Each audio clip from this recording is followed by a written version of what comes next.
Just got done with our second practice of the week for the bye week. Goals for the week are to recover, to improve, keep elevating the culture. We made those things explicitly clear for our guys. Certainly not a week to take our foot off the gas in terms of any of that stuff right there. But also got to use it wisely. A lot of guys have logged a lot of reps so far, 5 games into the season. We want to make sure we take some of the not the physicality of practice, but some of those physical moments and periods of practice, ease some of those reps off of the guys that have logged a lot of reps and really increase the amount that the twos and the threes have, the guys that haven't gotten as much playing time. For two reasons, try to get those guys better and try to find ourselves a couple other guys that could really help contribute and play down the stretch. And also focusing on 3 areas by position group and also by unit where we can improve upon, whatever that may be, whether it be technical, fundamental, schematically. We want to do that. And then, of course, the most important part, all these guys being student athletes, is making sure that, I've seen bye weeks at places where it's, everybody kind of like relax mode, and we want to be the opposite. We want to make sure that early to class, early to tutoring appointments, everything else that goes with it, just enhance the culture, enhance the standards, keep elevating it, and making sure that we find a way to be successful and win every single day. So, and at the same time, getting a jump on our next opponent, Washington. And that being said, open to questions. Questions? Do you embrace Wait for your microphone. That's your first press conference. Sorry. It's bye week. Do you embrace the rivalry, or is this just any other game? Do you hype up the importance of the Washington rivalry, and what do you know about it? I think rivalry games hype up themselves. I don't think that's a part I think that most coaches are alleviated of. The motivation is there. It's deep, and it's strong, and so I know that part is in good hands. On the right over here, Ryan. Washington has a road game this Saturday evening. How much of an advantage do you think that is to have an extra week to get ready for them? I think it seems that way when you're successful that day and not when things don't work out, though. Well, I think the bye week for us comes at a very good time, and I think the plan is really, really good. We thought this out. We talked about this way back in the springtime and then researched in the summer. Just, years of research, what has worked out well following a bye week, and also took into account who was your opponent, what were the circumstances, what was your team like, how good was your team, how good was your competition and whatnot, and felt that we could come up with a good plan. We feel really strongly about it. The players feel really good about it today, meeting with them after practice. Sometimes you worry about a bye week because you're in a good rhythm and you don't want to get off that rhythm. So you maintain that rhythm by doing some good work and making sure that the speed of the game is being practiced, that the fundamental, the polish, and the enhancing of the fundamental and technical part of every single player on your team has got to be pushed. We're increasing the amount of individual work we're doing this week by a large amount of time in every phase, so we can get better at that and against each other, going to good on good. So I didn't answer your question. I don't have an answer. It's all good. It's all good. Tyson. With each week Justin plays, there seems to be more and more chatter about how he's going to project as an NFL player, and there's always scouts there. How much are you guys as coaches talking with scouts and just kind of dealing with that auxiliary stuff, that maybe shielding Justin from that, or just what's your guys' kind of interaction like with those types of people? Well, with the scouts, we have made this a complete open door policy for scouts. We took that approach. It was something that I learned at the last place I was at. And it gives you an opportunity to enhance the status of your players, because when the scouts are here, they get to watch everything, the good, the bad, and the ugly. And they get to watch how players practice, how they are around their teammates, the way they learn and process, how they transition from drill work to actual unit work and teamwork. And if a guy, can really enhance his draft status, opening the door like that for scouts, does them a tremendous service. It really does. So we do that, and we handle that. In terms of any NFL talk and any one of our players, we had an agreement before the season started that we weren't going to address any NFL talk for juniors or seniors until after our last game of the season. That's an agreement and a policy we came up with the Leadership Council, and that's going to be our approach to it. Is it out there? Of course it's out there, and with social media, that stuff blows up more and more. But our team, we feel the team is grounded, as well as Justin. So I think all that stuff will be taken care of when the time is right. Second row left, Eric. Yeah, new place kicker, new punter, new long snapper, a lot of new guys out there. Kind of, how do you think those guys have played, and will Maimone and Snee continue to kind of switch off reps? Yeah, they'll continue to switch off reps and compete. I mean, they're both talented. You see, Maimone's got a cannon and he's got a monster leg, and we worked on a lot of stuff to shorten down his footwork and get the ball off quicker, and it's worked out. They both need to be more consistent. We need to be more consistent at the snapper position as well. There's been a lot of progress, but still not to the level that we want to get to, and they know that. But overall, just pleased with the way that they're continuing to get better. Snee is, he's got the ability to roll out there and do some of the rugby stuff, and he's almost like a pitching wedge. He could kick that ball that just dies on the spot, and he's had some pretty effective kicks down there that have really flipped the field for us and have gotten some hidden yardage for us. So he does some really good stuff, but Maimone has really worked hard at this thing, and the best thing that we could do with those guys is keep that competition open and alive and see who has the best week and what fits the scheme, what type of pressure a team is bringing to be able to use the right guy and be most effective. James, middle. Mario, just in your first impressions of Washington's defense, they're obviously leading the league in scoring, not allowing very many points at all, and that secondary is probably going to be the best secondary you guys face this season. Just what are your thoughts on a secondary that good with Murphy and plenty of other guys who just met All-Americans back there? Yeah. Oh, and then you know what? It goes beyond that. Their linebackers are, same kind of outfit. They're big, they're physical, they're disciplined, they're athletic. They're a complete defense, and there's a reason why they lead the league in scoring defense and many other categories. They know their scheme well. They're very good fundamentally. They get their hands inside. They play with their pads down. Real good defense.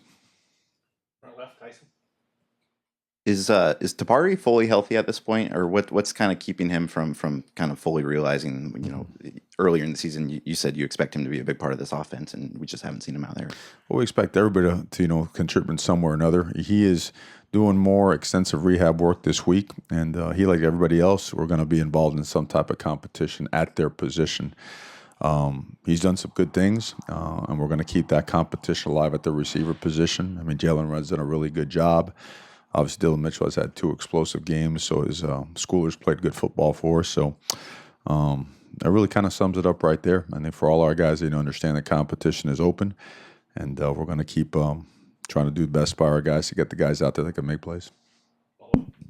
Did you guys anticipate that in terms of having that depth there, or did when he came over, did you kind of not know what you had with Jalen and Brendan? And I don't think there's anything different at the receiver position, anything else in football or on this football team. I mean, I see a guy like Kano Dillon. He came into a position that may have been fully loaded, but he's getting significant snaps.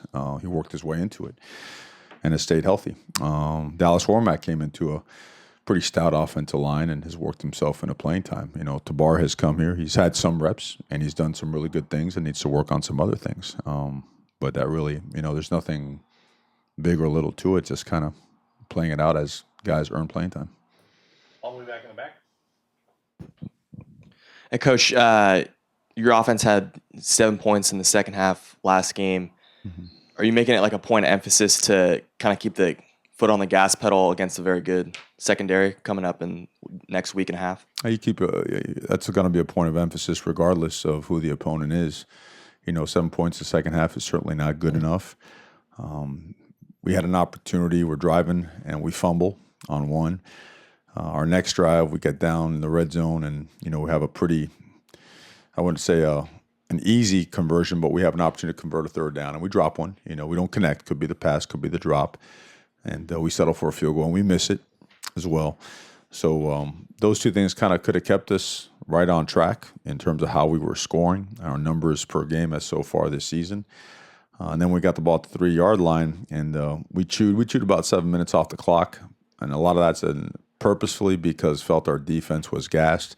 But we had an opportunity to convert a third down there again and came up short. So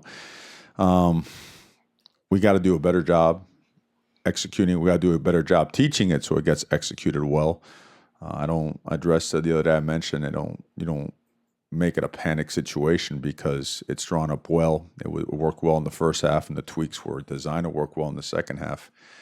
We got to make sure that we do get in the end zone because all those, running all those plays and gaining those yards and getting in position and not converting well, they don't serve you much at the end of the game, right? So keep harping on it, keep working it. Red zone defense is one of the strong points of the Washington defense. They do a great job in the red zone. You could see it in game one. Auburn got down there a good chunk of times and couldn't get 7 points. They had to settle for field goals a bunch. So that stuff is always going to be emphasized, and being that we only had 7, it'll be, of course, emphasized even more. Right over here, right? How much has the emergence of Javon Hollen kind of improved your secondary and what Jim can do on defense alongside with Ugo? I'll tell you, he's done. Javon has worked himself into being a really good football player. It's obvious he's instinctive. He has great ball skills. He's a willing tackler. He'll throw his body around in there, and he's improved us on the back end. Coach Levitt, Coach Hayward, who works specifically with the safeties, they've done a really good job preparing him, which allows you to do a couple more things up front because you know that you could play coverage with a little more flexibility. So it's important, to guys like that are, new guys that could step in and play, and the moment's not too big for them. Those guys are invaluable. He's kind of like what Panay is on the offensive side. Those two guys give your team the opportunity to get better through really personnel, talent acquisition.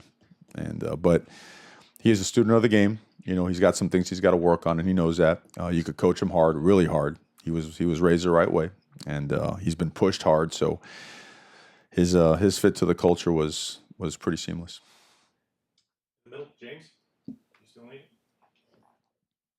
Mario, to the game, you mentioned needing to work on coverage teams in particular, and I understand that's usually a pretty small sample size, especially only 5 games in. I think you only allowed like 4 or 5 punt returns, but 1 long return starts to distort those numbers. Mm-hmm. What does one do exactly to address coverage teams other than emphasizing staying in lanes? What do you do in an off week to try and address that? Yeah, staying in lanes starts so much with technique on your releases, understanding how you got to protect it first and then get downfield. The disappointing part about our coverage this past game was I didn't feel we ran hard down there. And we opened up the game running down there, covered 3 kicks really well. We put some guys in there to see if we could sub some guys, right? It's important as the season goes on to get more guys playing time to take some of the reps off of the guys that have to play full games. And wasn't very pleased at all. I thought the guys did not run down there with the DNA, the toughness, the sense of urgency, the discipline that we teach that with. So Tuesday and today's practice, there was a heavy emphasis on coverage teams, and we're looking at everybody. I mean, there are guys on this team that we feel it's time to, make a full commitment to see if they can really do it. It's guys that kind of showed they might could, or maybe could, and they didn't. But it's time to give those guys another chance with this week. So, and we'll get another look at it again tomorrow to see if we could ramp up, because we have to ramp up the competition. We can't have good play in certain phases of the game and then all of a sudden our coverage teams take a break. That's not the DNA of the program. That's not what we want to do. It's not. So we got to grind at it, and we got to make it a huge point of emphasis. So every single coach was involved in coverage today, except for Coach Mirabal. That's not his specialty. He's over there, doing all that blocking stuff. So, but aside from him, every single coach was involved and running down there with him and coaching every single point, every single rep, because we have to get more out of it. Middle, Matt. Pro Football Focus called Shane Lemieux one of the most improved players from last season till now. Where do you feel like he's improved the most to garner something like that? I think he's never stopped improving. Honestly, you watch him. He redshirted his first year here, right? Then he played as a freshman. He'll tell you himself he was lost as it can be. But last year you saw a huge jump. This year you see another huge jump. When a guy goes as hard as he goes and he's as talented as he is, because he's a talented guy, and this guy's threshold for work is insane. Those catapult numbers, measure, it's like that Iron Man thing that they wear, on that patch and that battery. I don't even know what it does, but either way, it shows you the figures at the end of practice and where he is, his ability to push, and it measures your impact force. It measures how much you accelerate, when you accelerate, how many yards you ran at a certain mile per hour. This guy's moving, and he's moving people, and he's moving them at a really steady and hard pace. So the use of his hands, his pad level, getting his feet in the ground, his balance and body control, probably the biggest thing that he's addressed over the course of the offseason. he's always been a physical guy. I mean, he chases you up and down the field. He really is a guy that, I'm sure people don't like to play against him because he's on you all day. He's relentless. He's not going to stop. He's not going to stop. He has endless battery, tremendous motor. So, and honestly, he's another guy. I think his best football's ahead of him. It really is. I mean, and because he grinds at it. But he's I could go on and on about him because he's what you want every player on your team to be like. This guy is a true professional on his approach to what he does on a daily basis. And I point at him, at Throck, and at Jake Hansen, who have been here now 4 years. Those guys approach it like pros. And they are great examples for our young guys. And we force our young guys to see that and study the way that those guys handle their daily obligation. I'm talking about from getting here early to making sure that they eat the right stuff. They're putting on those recovery boots, the night before the game. They get in the ice-ups when they're supposed to. They have a certain film regimen that they conduct amongst themselves. These guys are complete and utter pros, and it's paying off in the way he's playing. Right here, Tyson, front left. Is Cyrus's effectiveness on the goal line just a simple byproduct of he's your guys' biggest back? And what's he got to do like down the road to kind of evolve into an early down backs for you guys? I mean, obviously you guys have talented guys in front of him there, but where's the next step for him? I think he is an early down back. We do. I think he's an every down back. And those other two guys have earned some playing time. Cyrus is working himself and earning some playing time as well. There's no hesitation on our staff to put Cyrus in right away as a first down back. He is bigger than the other guys, which is, obviously down the short yardage and goal line. So if we have used him, he's earned it. And at the same time, it's, you want to get as many guys as possible playing. It has to be earned as well. Obviously, that's at the forefront of everything. But, I think his role as time goes on will increase more and more.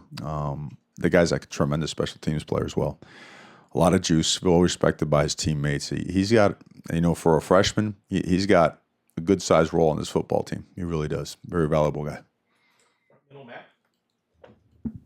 You're 10th in the country in third down conversions offensively, and it's I think like a 10% increase from last season. Mm-hmm.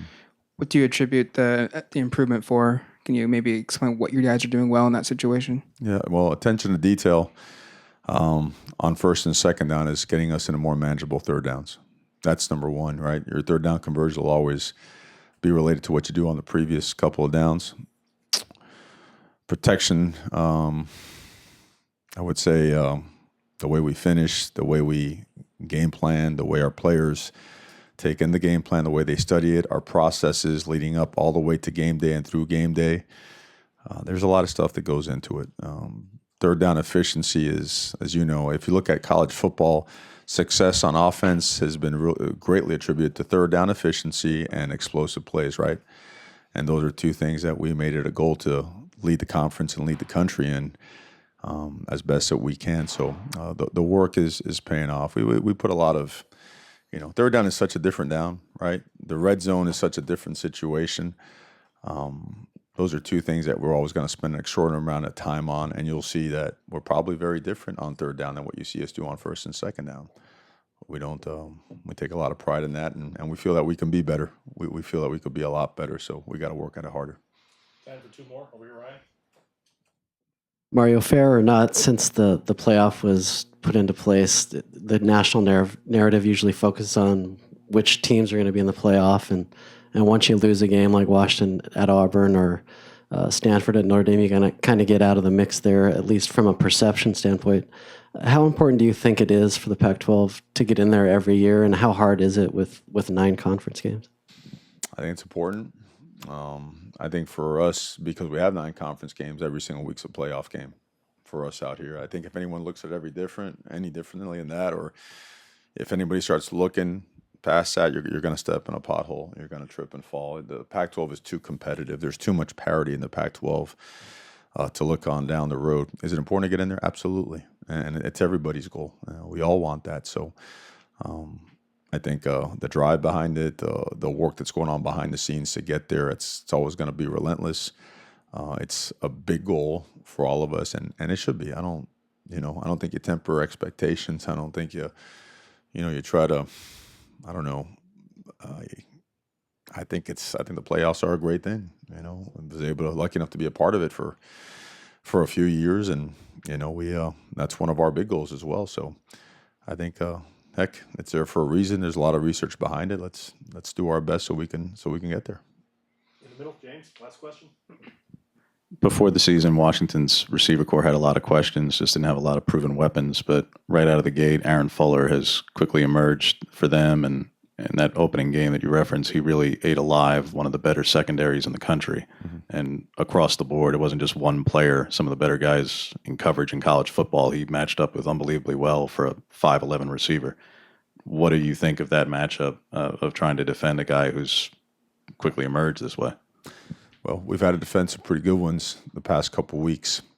Guys like that, they're special. You certainly have to account for them. If you blindly go into a game thinking that your vanilla, packages are going to take care of it, you're kidding yourself. I think we all know that. You have to disrupt the timing of the passing game, and that goes with affecting the receivers, affecting their routes, affecting the quarterback, right? Making sure that you make him reestablish that launch point, that he cannot feel comfortable in that pocket, launching the ball from the same spot again and again and again. It's how quarterbacks get in a rhythm, right? So you have to change the picture for him as well. If the quarterback sees the same picture all the time, he knows exactly where to go with the ball, then his timing is going to be on point, especially if protection is good. So then the combination of those things are important. Also mixing and matching who covers him. What type of coverage do you have on him? Whether it's manning him up, whether it's trail coverage and over-under coverage, a zone replace coverage, making sure someone gets underneath his intermediate stuff, his outcuts, whatever it may be.